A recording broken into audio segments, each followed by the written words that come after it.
welcome back to the New Leader Show with Julian Zegelman. This is our last part, episode number 3. And today we're going to review a LA-based startup that's called WeStrive. WeStrive is the marketplace for the fitness industry. And since Julian loves well-being, stay with us today to get insights in the industry and review of the startup WeStrive.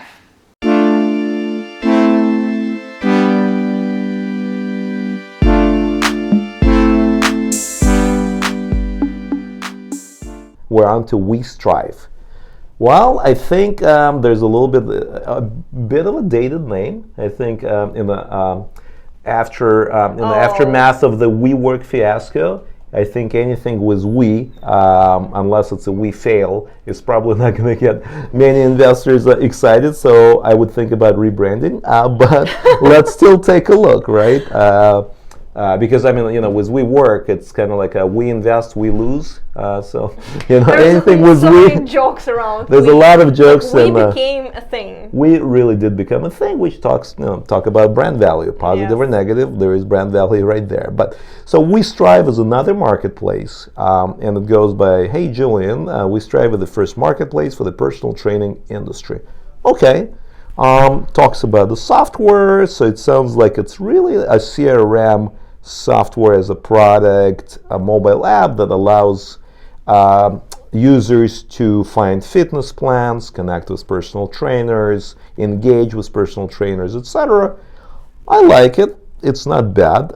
There's definitely competition there. I love to exercise. I love to go and test out different type of personal trainers and training regimens. So this definitely caught my attention. Again, the pet peeve, talk about the team. Who are you? What you did before? Maybe there is Olympic champions involved. Maybe you won your state's hackathon competition. Maybe you climbed Mount Everest.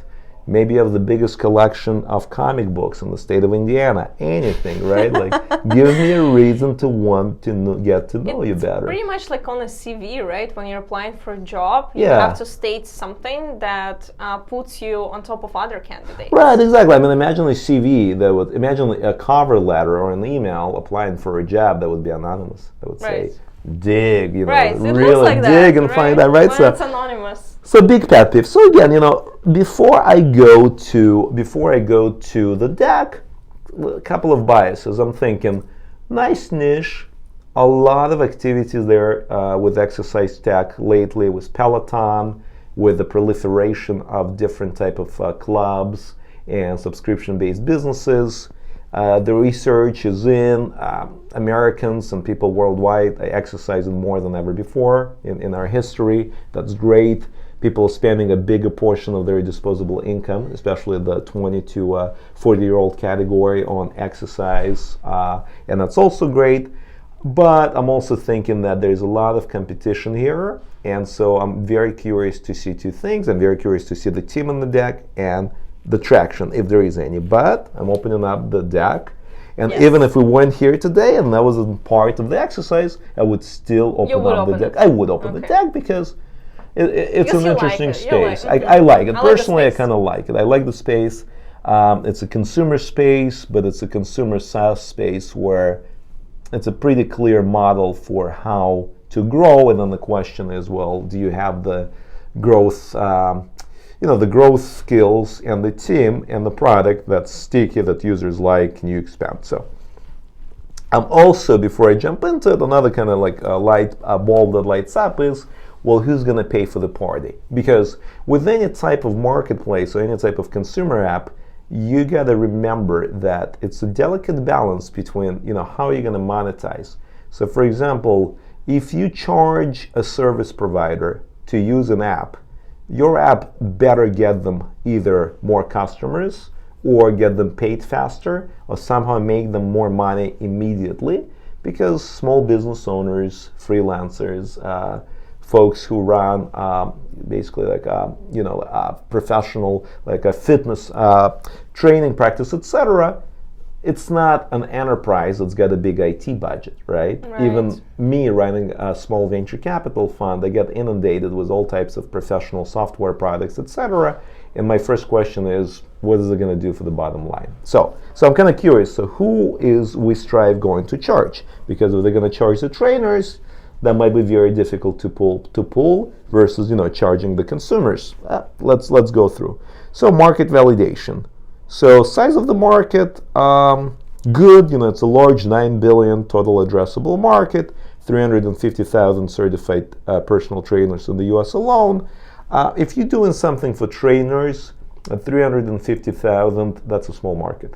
So I think I would do something, a third, a box here. I would talk about how many gym memberships there are in the U.S., how many people exercise regularly or semi-regularly, although most people fudge that data. And I wouldn't look at January figures because they're always fudged because everybody's got the new year resolution of hitting the gym. But nevertheless, let's talk about what this platform does.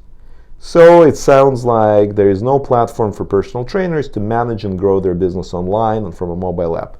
Right away, I would give my analyst a task to double check that, right? Because it sounds to me that nobody's done this before, but if that's true, that's a big, check mark that, wow, I definitely see the need. Now it's talking about being 3 apps in one. There is a CRM client tool to manage clientele for a personal trainer. There is a program marketplace where people can purchase or pay to use different training regimens created by trainers, and there's a social media app for growth and connecting.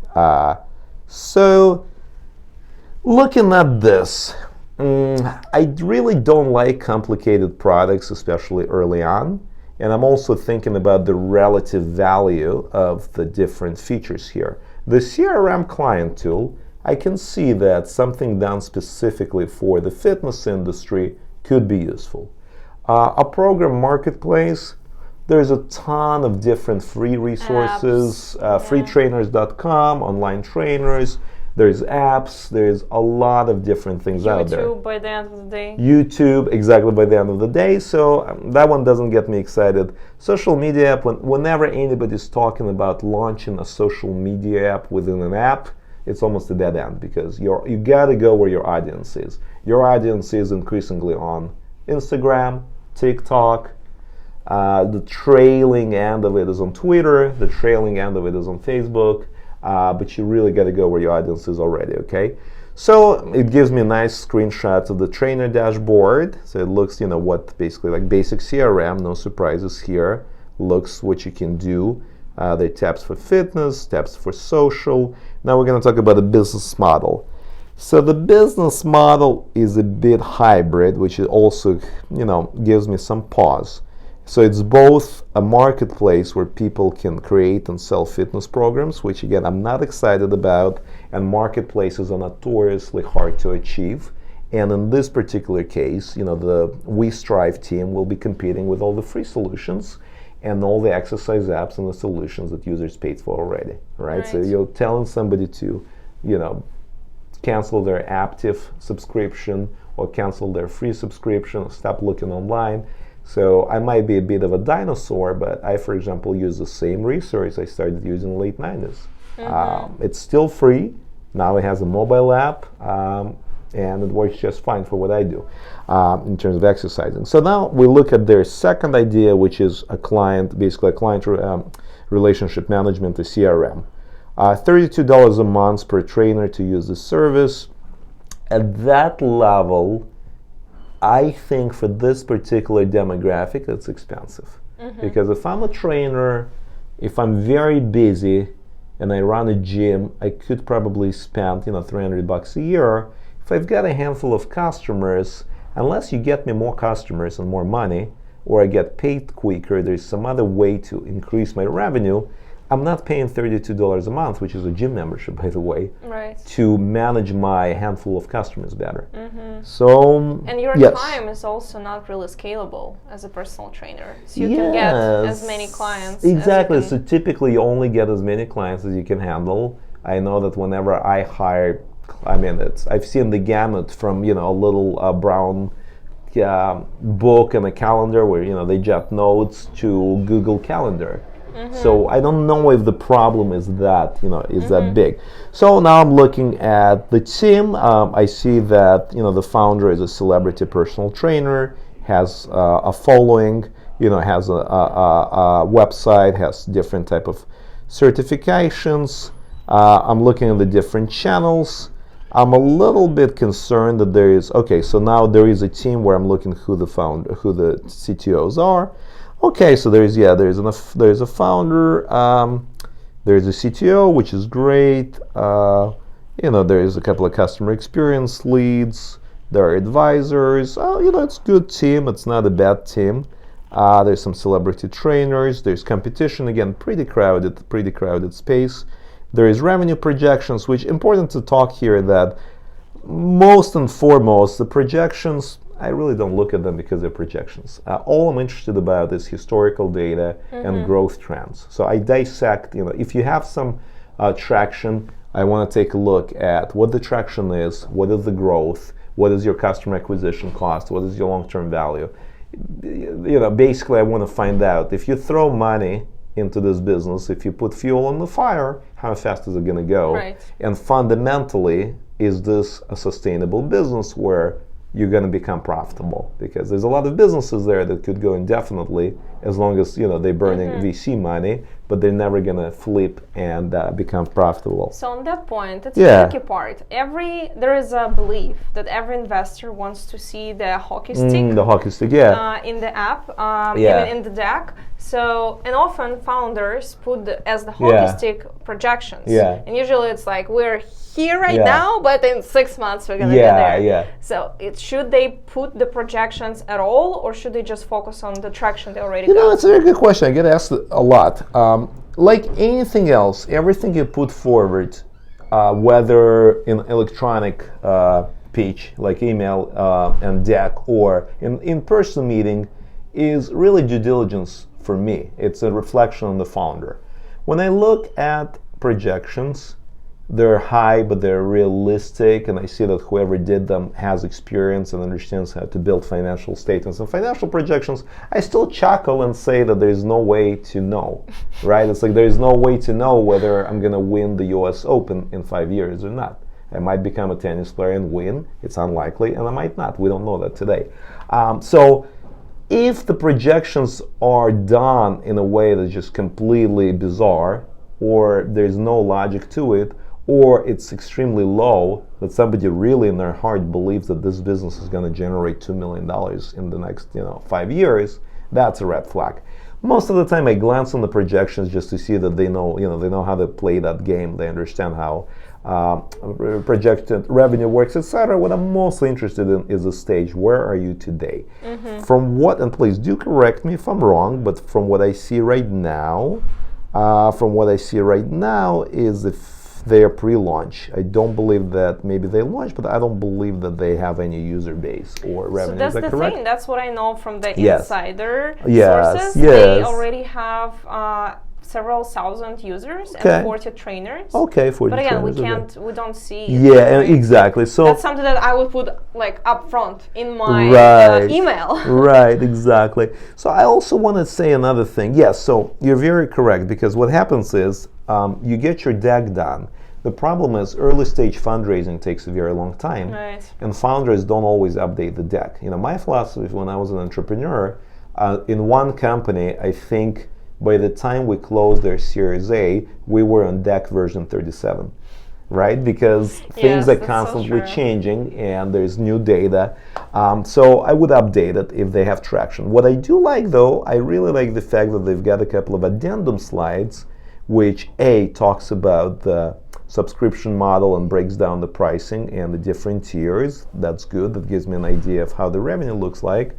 There is a slide about raising $250K and the use of funds and the run rate, which is basically how long is the money going to last, which is great, because you never want to go in as an investor into a company where you're funding less than a year of runway. You want to fund 12 to 16 months of runway. And then last but not least, which is very important, that they give me some comparables for prior exits. Now I understand that in a sense this data is not very useful, because that's past performance of other companies and other founders, but it is good to at least give me an idea of what is the ballpark. And I see here that MyFitnessPal was purchased by Under Armour for $475 million. I see that MapMyRun exited at $150 million. I see that Peloton exited at raised almost $1 billion. Peloton is publicly trading now, so they should have updated that and put down the market cap. But at least this shows me that this is not your sub 100 million exits, right? And typically, even the way the math works, and this is again anecdotal, but a large fund with $1 billion or a couple of $100 million under management doesn't like opportunities where there are a lot of exits below $1 billion, because everybody wants to get into that crazy coveted unicorn land, right, and exit billions. A smaller fund like mine probably doesn't want to get into a space or an industry where there are a lot of acqui-hires or exit north of 100 million. Somebody in between could set that metric at 300 million, 500 million.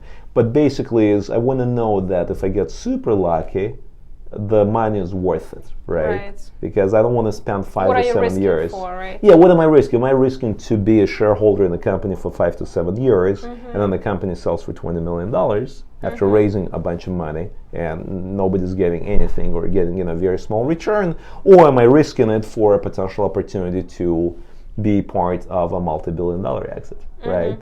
So this is very useful. So when you have a space that's not very well known, for example, it's always like a good idea to give some recent exits. And they shouldn't be older than 3 years, because anything older than 3 years, I mean, that's a whole different economy and a very different technology cycle. But yeah, give me some exit values. Got it. Okay. And this one, I think this particular one would also go into the folder of too early. But it wouldn't go into a folder that's not interesting, and I probably, if they were following up and showing me the metrics, etc., this is the kind of company with the right type of metrics and revenue and user figures, I would take a deeper look. So, hope this was helpful. Yes, thank you so much, Julian. Absolutely. I have one last question. Of course. So as you're getting all this emails and pitches every single day, do you remember any pitch or email that got your heart? It was so good, you were like, maybe I'm not going to invest, but I want to meet this person. Oh, very good question. Yeah, I'm blanking out. I can't really remember the specific particular company, but I've done this on a few occasions. And it really was, I just felt like either I felt like I wanted to share, like it wasn't in my investment expertise, but I felt that I wanted to share some feedback, or I just personally thought that the person was very interesting in one respect or another, or frankly, I had a portfolio company that had a question, and the entrepreneur, well, their startup wasn't a fit, but their expertise was useful. And I was curious, maybe they're consulting on the side, maybe, So it's a two-way street. So, absolutely. There were also, I'll give you one example, for example, where I've known an entrepreneur and said no twice because the entrepreneur went through two companies over the course of probably 3, maybe 4 years. And I said no, and both companies actually were shut down by the entrepreneur. And on the third company, I was intrigued and I invested in, and the company is doing well. It's still around. It actually raised a number of rounds from prominent venture capital firms. And so again, I think it's about following up, growing and developing a relationship, and just being strategic and understanding that it's not a one-shot deal. And I'll tell you another pet peeve of mine. A lot of entrepreneurs, they look at fundraising as a very transactional thing, as a very black and white yes or no thing. And I can't tell you how many times people who are just simply too early, when they ask you the question, well, will you invest? And you say no, they completely fall off the radar. Yeah. And they don't think that, well, maybe I should grow that relationship for my next startup. Maybe. And also I can't tell you how many times, and this is I cannot explain it because there is no reason to do it. Entrepreneurship, I guess it's like a game of poker, and spirits can fly high and people can get really agitated. But My favorite is when they'll throw something back at you. You know what and I'm always try to be very polite, but I'll say no to an entrepreneur, and then I'll get back something like, "Oh, you're so stuck up. Why wouldn't you at least meet with me?" Or, "Well, when we build the next Facebook and I'm on CNN, you're gonna regret it." Or, "Oh, 500 people said no to Brian at Airbnb." Mm-hmm. It's almost like, like, why is this useful? Like, I'm not saying no because I personally don't want the entrepreneur to succeed, but it's simply because I have a job to do. Yes. It's like flight attendants tell people to sit down and buckle up. I sometimes, and very often, and more often than not, tell people that I'm not interested in their startup because that's my job. Yeah, I saw founders doing this, like, "Oh, you're not investing in us right now," and then it's exactly, exactly. And a variation of that, just to wrap up, and then the variation of that, I call it the market, the market bargaining, where, I'll say no to an entrepreneur, and then a day later they'll say, "Oh, well, what about if my valuation is lower? Oh, what about if we give you extra shares? What about..." And it's not like if the valuation is the reason, I will say I think this is overvalued, right? Mm-hmm. So that's another one, that there is a subtle art of relationship building and being emotional and throwing some accusations or some emotions at the investor, or trying to bargain like it's like we're buying a used car, is not it. Yeah. So, well, thank Julian, you. thank you so much for Thank your you very time. much. Of it course. was a pleasure. Thank you. Likewise, it was a pleasure. If it was useful for you guys, Hope subscribe, so. give us a like, and it was a New Leader Show. See you next time. Thank you so much. Like this show, tell us what you would like to know or who you would like to see in the next episode, and we're gonna bring them in. It was Anastasia Green, New Leader Show. See you very soon.